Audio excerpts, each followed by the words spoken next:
When I came out of the house, I seen the television crews, and I'm like, man, this was set up. But I instantly saw the gift. I instantly saw the gift of this whole situation. Because I know I didn't do anything wrong. I know I can prove it. I know I can prove my innocence. I didn't do anything wrong. I just got a little bit of weed. So in my head, I'm like, what's going to happen? But as soon as I seen the television crew, first words out of my mouth, breathe2believe.com. Breathe2believe.com. Because I wanted everybody to know about me. Because I saw this gift. I saw this gift. It's amazing. Well, go to jail, and now is all these miracles. Now you'll start to see more of the miracles. Leave me in cuffs for 10 hours, and I'm having such back spasms that I'm crying. I'm crying. I'm literally crying. They won't take me to the hospital. They won't bring me a nurse. So after finally like 10 hours, me just bawling, they bring a nurse. And this nurse is going to end up being my angel. And nurse was very motherly, very nurturing, gave me a shot, but it didn't work. So I had to go to the hospital. They finally took me to the hospital. And who's at the hospital? Well, Pops. Because Pops had a heart attack. So I see Pops on the bed. So I go and I lay with Dad on the bed. He's rubbing my back. I'm just hugging him. And that was going to be the last time that I saw him for another 8 days. I don't know where he's going. I don't know what his conditions are. They finally take me to jail. They take me to Cox and Hole. It's called the Hill. There's no beds. There's no food. There's no water. There's no running water. There's no flushing toilet. There's no shower. But what I do have is a hose that there's probably 150 1-gallon buckets that we fill up with water to take a shower, to go to the bathroom, everything. If nobody's bringing you food and water to drink and eat, you're starving. Or you have to depend on everybody else inside there to keep you alive. I'm in the Honduran prison. I don't know what to expect. I know that I'm the only gringo, and I know, just because of my skin color, people's going to mess with me. So they let me in. This is where I got my nickname, Gringo Loco Suave.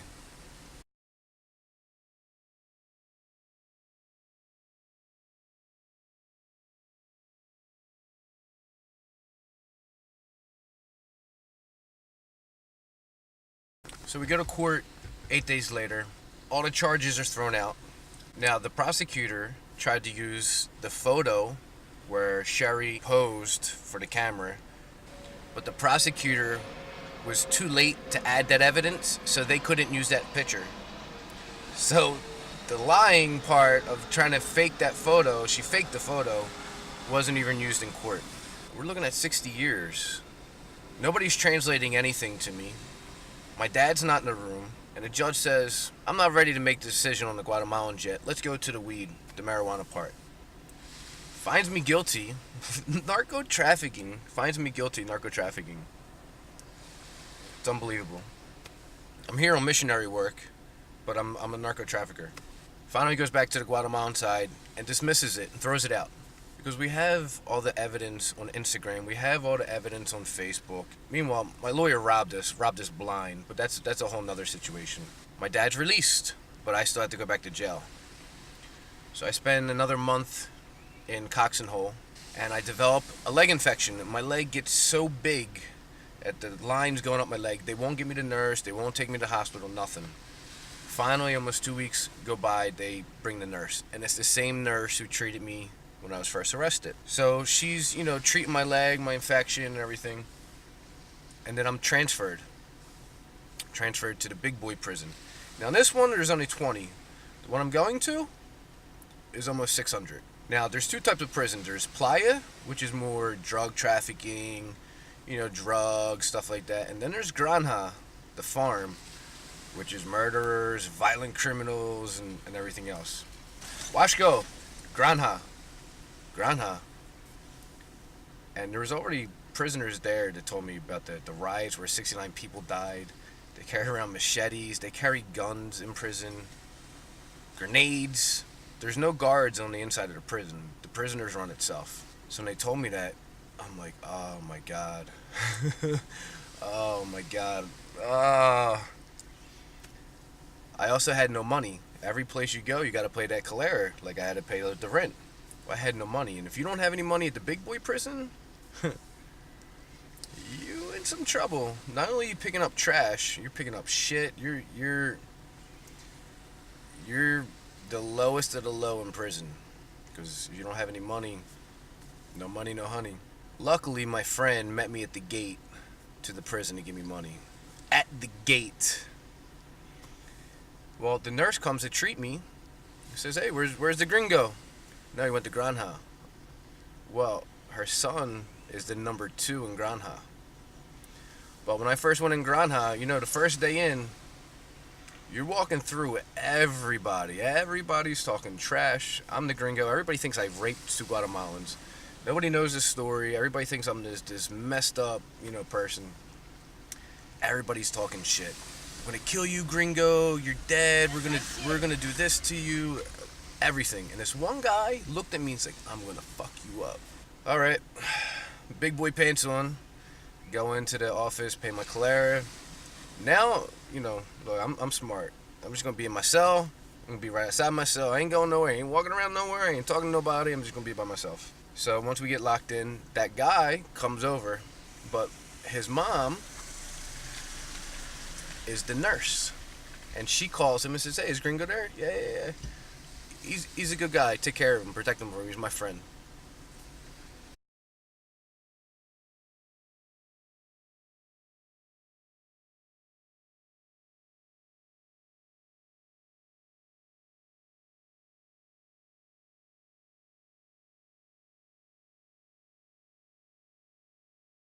Arrows are big signs for me, especially with my angels and letting me know everything's okay. And when I got to prison in Granja, my first day getting my hair cut, I think it was like my 3rd or 4th day there, I had to go in this back section in the back wall, and right in front of the guy gonna cut my hair was 2 angels stabbing the devil, but one was stabbing the devil with an arrow. The other one had a sword. But I've never seen angels stab the devil with an arrow. And that arrow, just like Euros Arjuna Esquire in my book, I wrote that arrow. And just like the arrow that Sherry saw in the sky, that arrow also gave me the perfect sign and message, that knowing, once again, that I was going to be okay. And it's all about the signs and messages and how you see them. I could have had a totally different experience in prison. Could have had a totally different experience. But I was flooded. With signs and messages. The guy that cut my hair was brothers with the guy that I was in Cox and Hole, the other prison with. And I didn't know until we started talking. Just so many different connections, so many different protections, so many different blessings, that it was truly amazing. Started the movie on my mom's birthday, December 13th. My first day free, December 13th, my mom's birthday. My mom died on December 30th. The Guatemalan's dad died on December 30th. The kid carved it in the tree, December 30th. There's just so many amazing, amazing miracles and blessings with this trip and with my life. And I want to continue doing it. I want to finish making this movie. I want to put it all together. I'm going to have to make an 8-week episode, 8-week series, because there's just so much information. What have I done since I got out? Well, my first day free, my mom's birthday, I bought a cake and I took it back up to the first prison where I had them sing happy birthday to my mom, and I gave them a big soda and gave them the cake and soda to celebrate my mom. So today's my mom's birthday. It's my first day free. So came to sing happy birthday. We sing happy birthday. So her numero, Mama Dukes. Mama Dukes. Mama Dukes. So whenever you're ready, release. Feliz cumpleaños a ti, feliz cumpleaños a ti, feliz cumpleaños para Mama Dukes. Mama Dukes. Feliz cumpleaños a ti, ya queremos pastel, ya queremos pastel, aunque sea un pedazote, pero queremos pastel. y Coca-Cola también. Para los viejos café una semita de 10. ¿Qué pase, loco? Cock and hold, grab it with your hands. Creo que van a tener.